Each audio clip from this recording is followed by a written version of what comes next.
to create the new. We release this treatment to the perfect law, knowing so certainly it is done that we say together, and so it is.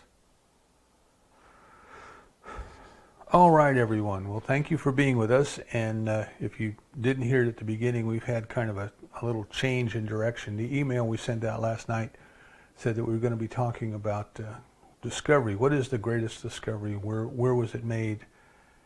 Will there be others? Those sorts of things. And we'll probably talk about that in a week or so. But what happened is as usually what happens is the idea comes, and then I'll find either things in memory or things in books that kind of sow seeds, kind of percolate in the creative soil of consciousness, if you will. And then out of that, while I'm sleeping, the talk arises. When I wake up in the morning, usually the talk is pretty much there. But this morning I woke up and there was a different talk there.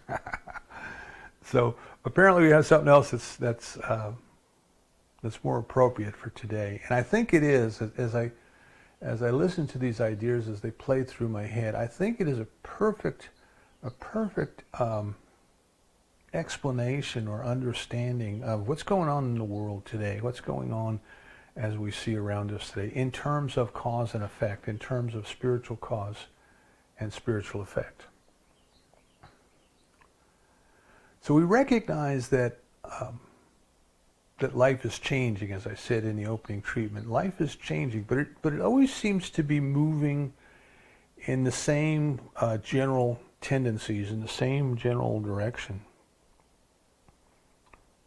You know, if we look at every period of biological history, if we look at every leap, if you want to call it a leap, of life itself, from the single-celled animals to the multi-celled animals, the animals that could swim in the sea and then crawl on land, and all of those things up to the point of what we would call humans, or up until the point of perhaps a being that could be self-aware, right? Not only have the experience, but have the idea of the experience. As we look at that evolution of life, it seems to be moving us towards two things. It seems to be moving us towards a greater degree of intelligence or intellect or intellectual capacity, and a greater degree of freedom. Each iteration of life could move better than the last, right? You know, think of how magnificent. I know many of the people on the call, you live down at the beach and just love to go there and spend hours until the sun would drive me back to the shade. But to just spend hours just watching the flocks of pelicans as they would just glide over the breakers close to the beach. And they would just glide. They would be so close to the waves that as a roller came in, as a breaker came in, they would just slightly go up, maybe 5 or 6 inches, and then slightly come down. And they were always about the same altitude, just a few inches above the surface of the water. How amazing, how mobile they are, how perfectly suited for their environment they are, how perfectly suited to do the things that pelicans do, you know. And of course, then there's the lazy ones that hang around the pier and just wait for the fishermen to toss it something too small to keep. But in their natural state, you know, how perfect they are. And the porpoise would go by. I think we call them dolphin, but they were probably really porpoise that would go by. And they too were so magnificent. You know, they would just break the surface, and you could hear the air come out of the blowhole. Sometimes it would be out on the sailboat, and they would come right up alongside the sailboat and come right up alongside the cockpit. I mean, so that their hit was about even with mine. And they would just glide along with me. And the first indication I had that they were there when I heard the outrush of air. You know, how perfectly evolved they are, how perfect their mobility is, and they are intelligent. There's no doubt that they are. They're probably smarter than we are. You know, you don't see them getting up to go to work in the morning. They must be more intelligent than we are.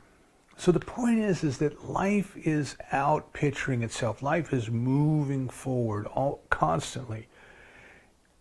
And if we look back at kind of the reason for this, we talk about the materialist or the spiritual view of the world. The materialist might say, well, life evolved from matter, that somehow the chemicals got together and they organized themselves and they formed themselves in such a way that eventually they created bodies and they created brains and we have life.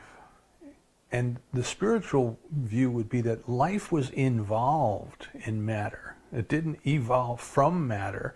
It was involved in matter at the very beginning, that it was the intention of life, if life can have an intention, but it was the intention of life to express itself and to evolve itself into different forms that could come to understand it, that could come to appreciate it, and that could come to express it in new and different ways. We've been reading Buck's Cosmic Consciousness in the Wednesday night group. We're just about to finish that up and start something new. And he's basically saying as life was destined to evolve from simpler forms of expression to that form of expression that could become aware of its own thoughts, self-consciousness, that seemed to be the purpose of physical evolution, to bring us there. Life was involved at the beginning and caused everything to evolve to that point. But now, you see, now this self-consciousness must evolve to the next step, which he called cosmic consciousness, which I would call the mystical, the experience of oneness, the experience of unity. So just keep that in mind, that we are on this path, we are on this unfoldment of life, and you and I are part of it. See, we are not just casual observers. We're not sitting on the sidelines, sitting in the benches or the bleachers watching the game played. Life is expressing itself through us, and life is expressing itself as us, and we are part of that. So keep that in mind as we go into this discussion then about the mythologies. Now, this came from a book that I read the first time, maybe 25 years ago, and it's by Joseph Campbell, and it's titled Inner Reaches, I-N-N-E-R, Inner Reaches of Outer Space. He's talking about the mythologies of the world, and he's talking about the evolution of the mythologies of the world. And his basic premise, I believe, I've only got through the introduction and then was carried away with my thoughts, is that it is time for a new mythology. It is time for a new understanding of the world. It is time for a new understanding of human beings' place in the world. And that's kind of what the purpose of the mythologies of the different cultures are. It kind of give people a sense of identity of who we are and what's important to us, and the shoulds and the should nots of the moral code of the culture. And I just want to mention that sometimes in our society, in our culture, we use the word myth to mean a lie. Well, that's just a myth. That's a fabrication. That's fake news. That's a myth. We're not using the word mythology in that context. We are talking about a metaphor, right? Symbols that represent our deepest values. And in the term of a metaphor, it's not like saying something is like something else. We're saying it is something else. It is, If you go back to the New Testament, it says you are the salt of the earth. It doesn't say you're like the salt of the earth. It says you are the salt of the earth. Okay. It doesn't say it's like I and the Father are one. It says I and the Father are one. See, that's the difference. It is the very thing. It is what it is. It is the very thing. And then ritual is the reenactment of the myth. So in our culture, we kind of look back at some of the rituals of earlier cultures, and we try to comprehend them intellectually. We try to get our intellect around them. And that's because we're not part of that culture. You see, that ritual, that myth, it doesn't mean anything at all to us, We don't get it. We don't understand it. We can read about the the white buffalo calf woman of the Native Americans. We can read about the dances of the Native American people where they were reenacting this myth. But we don't get it. See, it doesn't mean anything to us because that is not our culture. We are not part of that. And this is why I believe Campbell was saying, he wrote the book in '85, he's saying, it's time for a new mythology. Now, he started off saying, well, if you step back as a detached observer, if you step back and just look at world religions, and again, it's important to be detached because so often we are trying to justify or defend our particular way of believing, So a lot of times what happens is somebody says, well, we believe that, or we believe this, and the first response is, well, that ain't right. That's not right. That's not what I believe, And there's no understanding from that. There's no real dialogue. There might be a ping pong level of communication where somebody says something and somebody slams it back and says something else, those kind of things. But there's not a real probing for, well, what is meant by this, And what Campbell says, if we step back and take a detached view, don't try to justify, don't try to defend, just try to understand, we start to see certain common themes. He calls them motives or essential ideas. He quotes a German philosopher who called them essential ideas. These same things come up in different cultures at different times in different places. I remember one of the professors over at college saying, that every society has a creation myth. Where did we come from? Every society has a myth about where food came from. And every society has a myth about fire. Where did fire come from? These are important things for people, These are the important questions that we hopefully ask growing up. Who am I? Why am I here? Where am I going?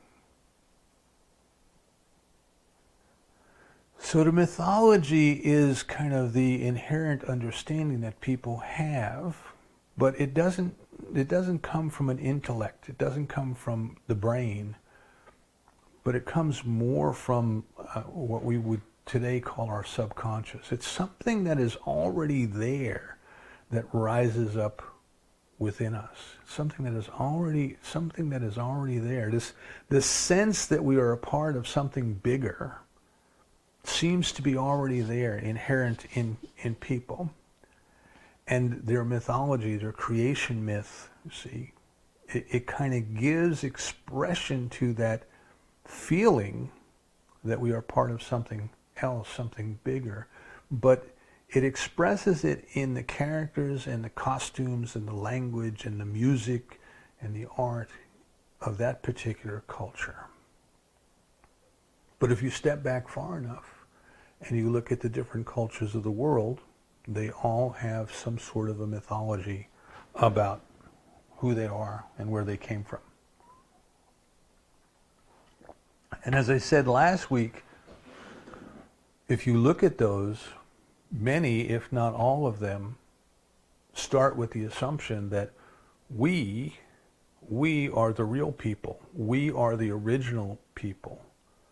We are the first ones, and everybody else is different. You see, us and them, everybody else is different. And that's what we're going to talk more about today.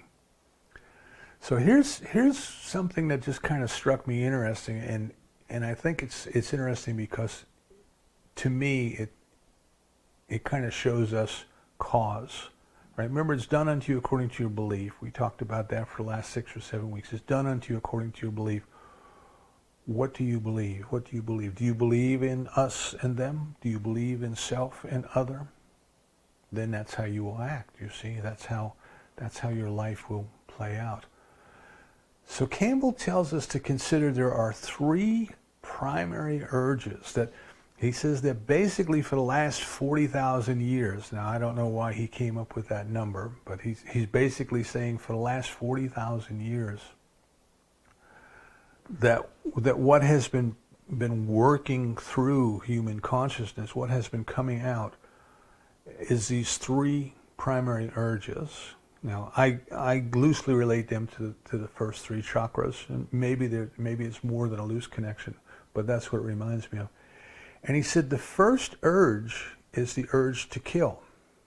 Now that seems a little bit harsh because none of us will think, oh my God, I want to go out and kill something today.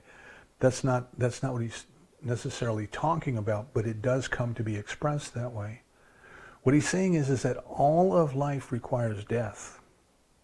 That in order for you and I to live, in order for anything to live, something else must die. The very food that we eat was at one time a living entity, whether it be a plant or whether it be an animal. Life requires death. See?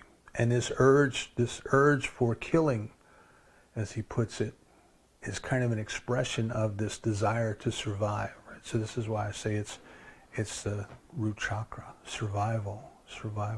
He says it's so strong that if you think about it, the instant a baby is born, it will start feeding off of its mother's body. And I think of the nature films they have on TV, and it's just amazing, like the little horses and zebras and four-legged animals like that. The instant they're born, they pop up on their feet and they go looking for an udder. They know what to do. There's that life force within them, the very driving life force within them is compelling them to eat. And this desire to eat, this desire to survive requires death. And what he's telling us then is the ability to kill, the ability to secure that food, that has to be an integral part of our life for the last 40,000 years. And I'll come back to explain that a little bit more because it sounds terrible. It sounds cruel. But this compulsion, this urge, if you will, is there, according to Campbell. The second one is sex, is procreation. Right? We desire to expand. Right? And Maslow took these and kind of turned them into the hierarchy of needs. We have needs to survive, and once we have those needs to survive, then we want to expand. Right? We want to procreate. And that is a compelling urge. Right? And then we come to the third great urge that he talks about, with his he says, I can't remember the exact words he used, but it's kind of strange, like the irrepressible urge to plunder. I never thought about it like that, the irrepressible urge to plunder. He says, but at first you might think, well, what we are trying to do is we are trying to secure the food and the shelter and all the other things that are required to survive, and it goes back to the first urge, which is survival. He says, but there's more to it than that. It's an urge to dominate. It's an urge to be in control. And he says, if you look at the mythologies, if you look at the religions, if you look at the social constructs, if you look at the governments, if you look at how these things emerged, and of course the mythologies with them, the purpose seemed to be to control those elementary urges of people while they are at home. And when they are away, the mythologies serve to repress the natural desire for compassion and for mercy. Now here's what he means by that. And he went into the book of Deuteronomy, and I talked a little bit a week or so ago about if you go back to the Old Testament and you look, that God is a warrior God in that book. And Campbell spelled it out. It's in Deuteronomy. And pretty much, if you think about it, the commandment says, thou shalt not kill. The commandment says, thou shalt not commit adultery. But that's only within our people. You see, that's only within whoever we think we are. Because once they go off to war, well, then everything is okay, because the Bible itself says, put all the men to the sword, kill them all, and then carry off the women and the gold for your booty. So in that construct, in that social construct, in that religious construct, there is this sense of us and them. There's a sense of otherness. There's a sense of separateness. There's a sense of apartness. And because we have that sense of apartness, what the leaders of those societies were able to do was not to help people transcend those primal urges into something that has a very, very deep spiritual meaning, but just to control them while they are at home, and then give them permission when they are away to repress the natural tendencies for compassion and for mercy, because those are God's enemies, you see. They're not like us. They're not like us at all. And this theme, if you look at different religions and different cultures, this theme of us and them, and we have the right to dominate them. We have the right to go out and convert them or subject them to our will, or to enslave them, and all of these different ideas, because they don't believe in the same God, the same way that we believe. This runs through different religions, not just through the Old Testament, but it runs through different religions. So keep this in mind. The evolution of the mythology, and he gives like 9 phases going back to the Sumerians all the way through to more or less modern times, in different ways that this is unfolded. But this whole evolution, and think of it that as evolution, that human consciousness is going through these phases, but it has to let go. See, it has to let go of the old. Something has to die for something new to live. It has to let go of the old so that something new can come along. And I think that's what we're seeing happen now. I think we're seeing that breakdown now. He said that in '85. He was kind of reflecting back on the times through the civil rights movement, through the Vietnam War, through what was going on in the late '60s and '70s. You know, something is breaking down. Something is falling apart. Something is letting go. And I believe that it is this idea of self and other. It's this idea that my tribe is here and your tribe is there, and we are the good guys and you are the bad guys. That has to dissolve. That has to dissolve. That is going away. Now this idea that he gave us about suppressing the natural tendencies for compassion, what that reminded me of is basic training in the Army, and subsequently things that I had read or studied or saw on TV about that. And in previous times, back in the Second World War, the Korean War, when soldiers were trained, they were trained to shoot at a target that had a bullseye on it, you know. And the idea was, they thought that if the soldier went off to war and the soldier knew how to shoot the rifle, well, the soldier would be able to be an effective soldier. And what they found is that most soldiers on the battlefield would not shoot the enemy. They were perfectly capable of sighting a rifle. They were perfectly capable of discharging the weapon and getting the bullet where they wanted it to go. But they could not do it. There was something within them. There's something within the individual that makes taking the life of another person so abhorrent that they couldn't do it. They couldn't do it. Only 1 out of every 3, I think they said, or 3 out of every 10. But I guess that's the same thing. Would do it, you know. And the government, the Army, said, this is terrible. We spend all this money, we train these people, we ship them all the way to the battlefield, and then they won't do the one thing that we sent them there to do. How do we fix that, right? Think of that from the point of view of efficiency and effectiveness. And they changed the way that soldiers were trained. And that's when they started using pop-up silhouette targets and things like that, so that the soldier would just simply react when something happened without thinking, without it consciously engaging the idea that they were about to take a human life. So they would just shoot. The other thing that they do in basic training is they demean the enemy. We very quickly learned lots and lots of derogatory terms for the enemy. And they do that because if a soldier were to look upon a soldier on the opposite side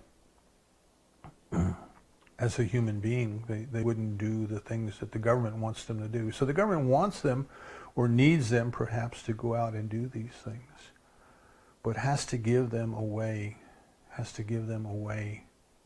of suppressing that natural tendency to demean the enemy. Now, there's a Canadian documentary filmmaker named Gwen Dyer, and back in the 80s he did a series called The Path to Total War. And he was talking in that series about how the different armies of the world train their soldiers. And what he demonstrated was that we are not very much different. We are not. Each country kind of trains its soldiers pretty much the same way. But what we have to do is we have to demean the enemy. We have to demean the enemy in order to get the soldiers to go out and to do combat, to do the things that they need to do. I'm going to come back to Dyer in a minute.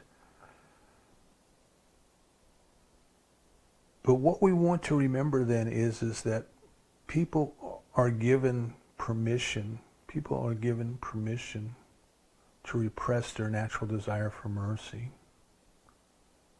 So what Dyer was telling us, what Gwen Dyer was telling us, is that societies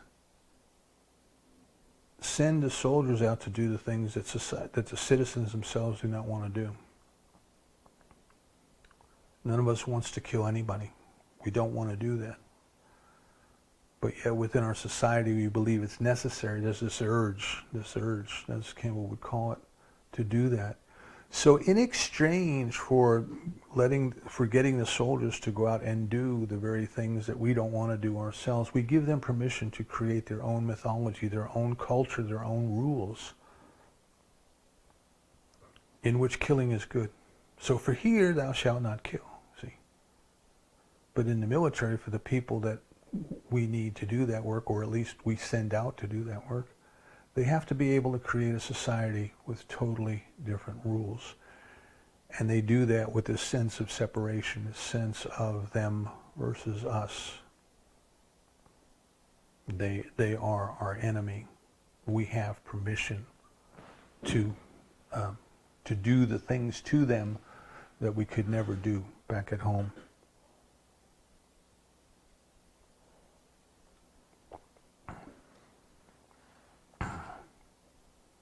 If you take that to what's going on today in society, with what's going on in the police department and society's reaction to what's going on in the police departments, it's a very similar thing. The police are sent out into the community to do the things that, to deal with the things that society itself doesn't want to deal with. And in order to do that, they too seem to create a different set of rules, us versus them. And then it plays out, and now we have body cameras and cell phone cameras and all these kind of things. And when citizens look and see what's being done in their name, they say, that's not what I want. That's not the way that I want my representatives to behave. And I think that's what's happening. My point where I'm going with this is, I think what's happening, what Campbell was saying, and I think what's happening is the old mythologies that were based on this sense of control these urges by giving people permission to go out there and to do the things that they're not allowed to do here, and I think in one of his talks he even says, and if you think about the concept of heaven, right, the traditional concepts of heaven, heaven's a place where you can go and do all the things you aren't allowed to do on earth,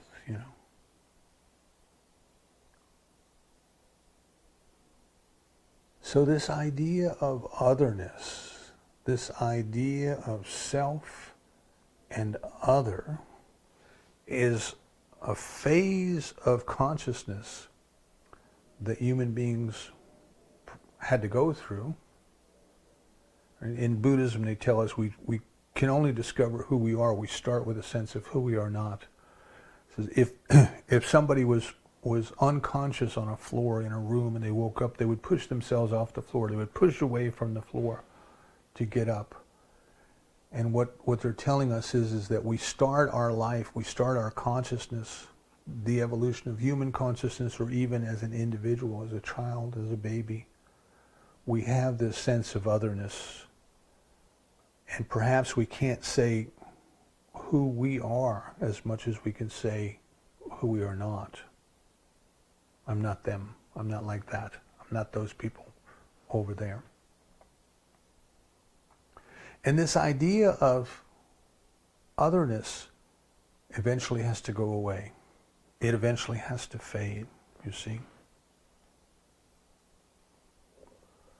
We have to completely get away from the idea that there are other tribes. There's my tribe, and then there's everybody else's. My tribe is the original people. We are the real people. We are the authentic people. We are the genuine people. These are different names that, if you go back and look at what the name of a people, what they call themselves, these are all the different things that they use. And we have to understand then that we are all one. We are all one. Remember this idea, this concept of love is the experience of unity. Perfect love casts out fear.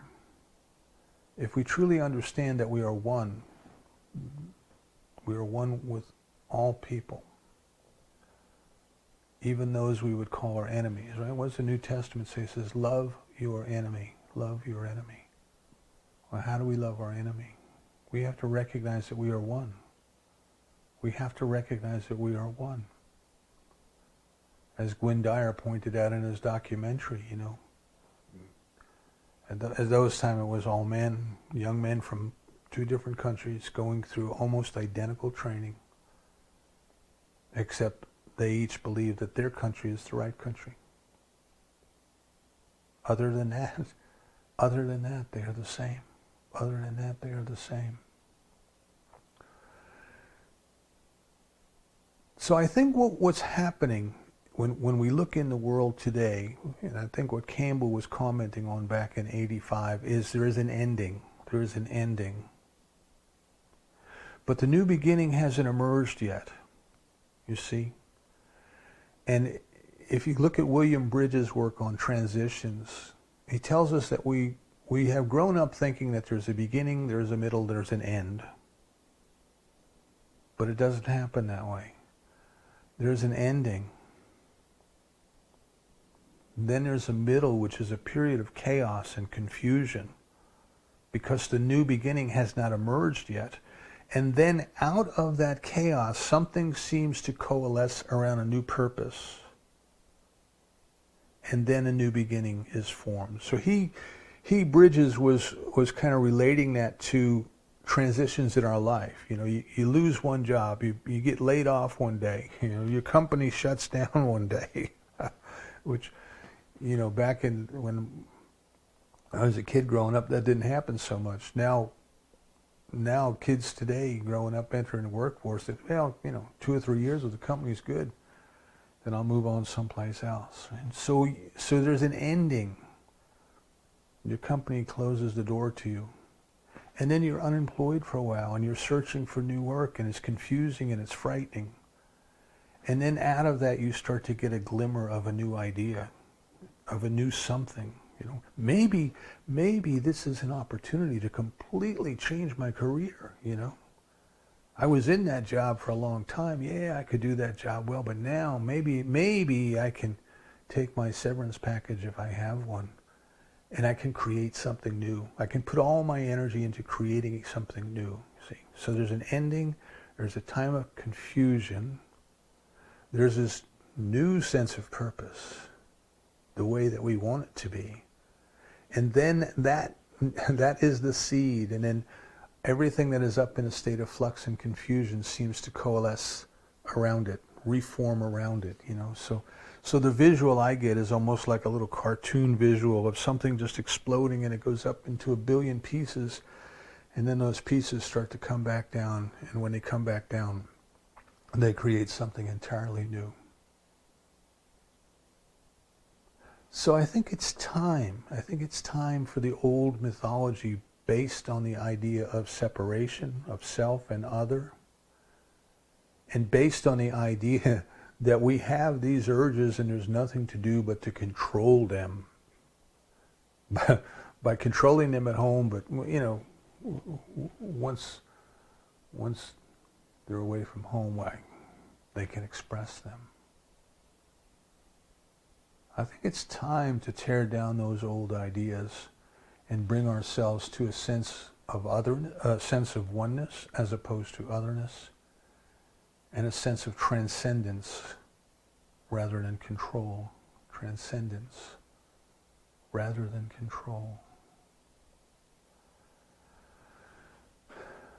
So if we look at creation from the point of view that we're taught in Genesis, and then from the point of view that we consider in New Thought, is that the idea, the belief, the thought, that is the seed. That is the seed of creation. In the beginning was the chaos, right? And Spirit moved upon the waters and said. And the waters usually mean subconscious in the Bible. But Spirit said, let there be. There was a declaration, there was a clear statement of what was to be, and there was. Something acted upon it, and there was. See? You and I are part of that process. When the divine created, the only thing it had to create with was itself. You and I are part of that process, and that is why our word too is creative. This is why we say, when you pray, believing in your heart that it is so, it shall be so. There's this power in the universe, if you wish to call it that responds to us exactly according to our belief. So my question, it's a rhetorical question for us to consider then, is we are in a time of chaos. We are in a time of flux. There is no doubt about it. You know, today nothing is as it was 6 months ago. Everything is up in the air. Everything is up in the air. You know, people are demanding change, but they don't necessarily know to what. They just know from what. That's not the way anymore. The way of otherness, the way of separation, the way of giving our violent urges an outlet on them, see, whoever them happens to be, that doesn't work anymore. It's not working for us anymore. I see this unrest as being the sign of that is not working anymore. So if that's not working anymore, if everything is in chaos, if everything is in flux and it's up in the air and it's confused and it's looking for a way to reassemble itself, then this is the time for us to set our intention, to speak our let it be into the law. What does this look like when the sense of otherness is gone? What does this look like when there is just us? Just us. And then can we transcend that to say there is no us, there's only God. There's only God. What does it look like when we recognize that there is no such thing as death? There is only change. We cannot possibly kill another. We have no desire to kill another. We only have the desire to to express life? What does it look like when our fear of death is completely gone? When we have transcended it and we recognize that we are part of that life which was never born and shall never die. That we just see ourselves in this great ebb and flow of life. We come into this world, we leave this world, we come into another, and so on. What would it be like if we recognized that expressing this life more fully is our procreation, is our reaching out, is our expansion? And instead of just leaving it focused at biological urges, we ask ourselves every day, how can I express life more fully? How can I express love more fully? How can this act of being in love, how can this act of making love be a greater expression of the life that sent me here? If we recognize that we are one, if we recognize that God is all that there is, what is there to control? What is there to plunder? What is there, what is there to collect? He who dies with the most toys wins. That's the wisdom of the bumper sticker, right? Does the divine hoard anything? Does the divine try to control anything? Easy come, easy go. What it needs, it becomes. And when it no longer needs that, it releases that form and it lets it go.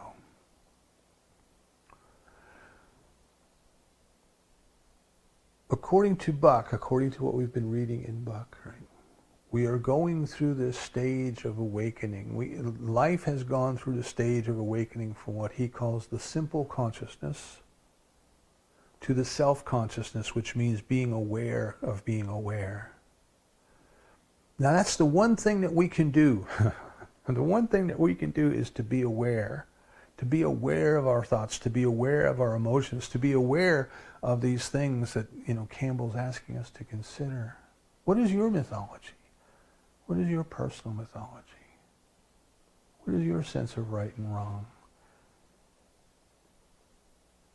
Emma Curtis Hopkins asks us to consider that there should be no mixture of evil in our idea of good.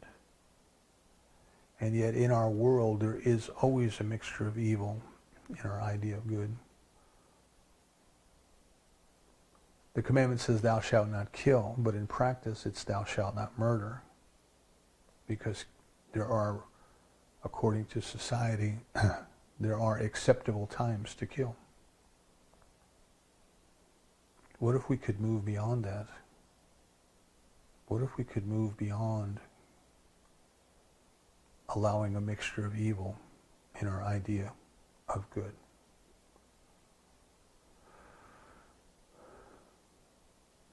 One of the things that we learn to ask when we are going through ministerial training, when someone is in a state of a problem, sometimes emotionally involved, sometimes hurting, what do you want to have happen now? What do you want to have happen now? You and I are adventurers,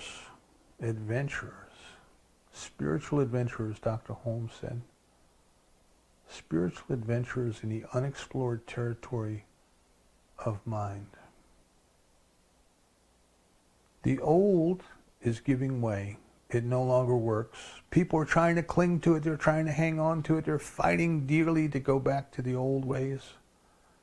There's no going back. There's no going back. It is dissolving. It is dissolving before our very eyes. It is a beautiful change. It's scary when we look at it, but it is a beautiful change. Nothing will ever be the same. We have the opportunity to go into our prayer life and to set our intention for the world that we would like to see formed, our world that we would like to see formed. as this chaos coalesces into something new.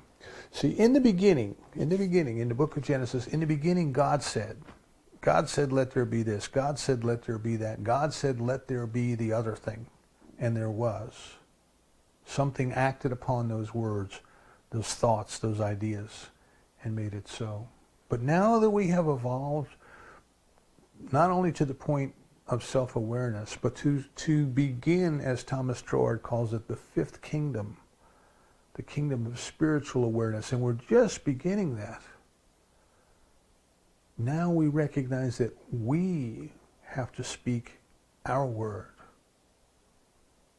because the divine cannot do for us what it has created us to do for ourselves. The process of evolution, everything that we talked about got us where we are today. But now we have to take responsibility. Responsibility is the ability to respond. Accountability means that we experience the consequences. Now it is up to us, As Rabbi Hillel said, if not now, when? If not us, who? Now is the time. We are the people. In this time of chaos, in this time of confusion, we can look at this and we can say, I understand. The old construct is giving way because it is no longer applicable. There is no self and other. There is only God. What does that world look like for you? What does the world where there is only God look like for you? So I invite you during the week, and spend some time with these thoughts. Let them roll over, and let's think about, what is it you want to have happen now? What is it you want to have happen now? It's obvious that the old is going away. What does the new look like in your life? And can you take that into your prayer life? Can you take that into treatment? And can you sit there and be quiet and declare the type of world that you live in? We recognize that spirit is all there is. It is all the energy. It is all the matter. It is all the stuff of the universe. Within the divine there is enough and plenty for everyone. There's no need to hoard, store up, withhold. Divine life flows perfectly through each and every one of us, through each and every person. So we accept now for ourselves that we live in a world of enough and plenty, that there is enough food to feed all the hungry mouths, and there is enough love to distribute that food equitably. We recognize now that there is no need for war or for violence.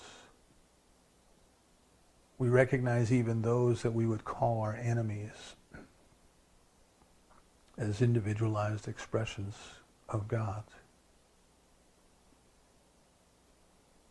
And as Dr. Holmes says, when deep calls unto deep, deep answers.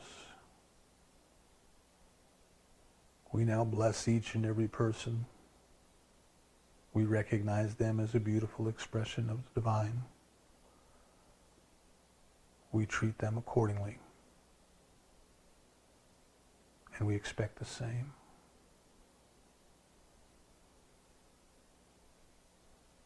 We recognize that life is for the purpose of discovering the beauty of spirit and expressing it more fully. So we find within ourselves that which is trying to create through us and as us. We give it expression by whatever form is appropriate for us. And we invite each and every person to find their soul, their muse, their desire, and to express it fully. We release and let go of the idea that in order for anyone to have what is appropriate for their life that somebody else must go without. There is enough and plenty. We release and let go of the idea that people must be subjugated, dominated, or controlled. For within each and every person is the very love of God that shows them the appropriate way to behave.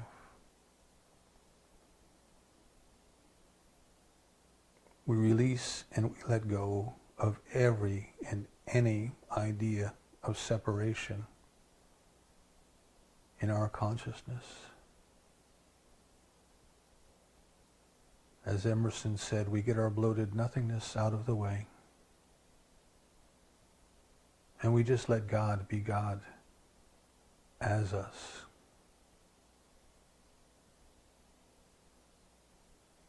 The beautiful prayer of St. Francis starts off with, Lord, make me an instrument of your peace. Where there is hatred, let me sow love. We recognize that we are already instruments of God's peace and of God's love. And we only offer love. We ignore hatred. Today we step into our new beginning. Today we step into a new beginning of living life as spiritual beings. The old is no longer required. The old is falling apart.